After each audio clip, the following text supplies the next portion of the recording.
Samantala, Finance Secretary Cesar Purisima may panukala umano na ipaubaya sa BIR ang ibang tungkulin ng Bureau of Customs. Mabuting alamin na natin ang detalye mula sa aming kasamang si Noel Perfecto live via phone patch. Magandang hapon sa Noel. Magandang hapon, Princess. Tama ka diyan. Katatapos lang na pulong malitaan itong ginawa nga ni Commissioner Rufy Biason sa mga media dito sa Customs Bureau. Nasa tabi natin siya at alamin natin. Sir, ano hong tingin nyo dito sa panukala ho ni Secretary Cesar Purisima? Well, pinag-uusapan po namin yan sa aming mga meetings at siyempre isa po yan sa mga pamamaraan para maipaganda natin ang serbisyo ng Bureau of Customs at ng gobyerno in general. Yan po panukala na ang accreditation or registration ipasa sa BIR, isang idea rin po na sinulong ko na dati. Ito naman pagdating po doon sa sinasabing paglipat ng post-entry sa BIR, isang maayos din na panukala.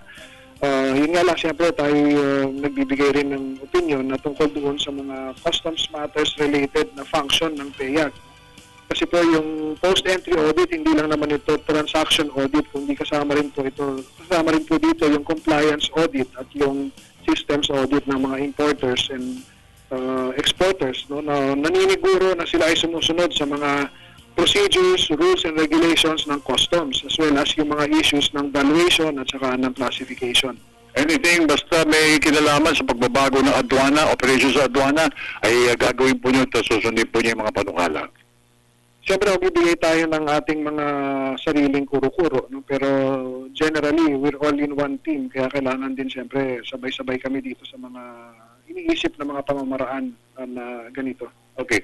Commissioner, maisingit ko lang, kamusta na po yung listahan na dapat po nyo ihahain o bibigay kay Secretary Purisima? I'm referring to the assessment evaluation ng mga district collectors.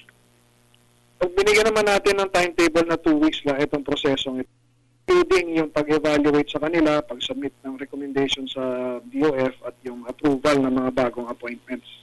Okay. So, maisingit ko na, may habol ko na. Yung pinagagawa po yung reorganization plan ng Intelligence at Enforcement Group ng Customs Bureau. Kamusta na po ito? Well, no Friday, inisyo ko yung kautosan na mag-submit yung ating mga Deputy Commissioner on Enforcement at Deputy Commissioner for Intelligence ng kanilang reorg plan sa ilalim nila. Nihintay lang po natin yung submission nila. I gave them 3 days from receipt of the memo.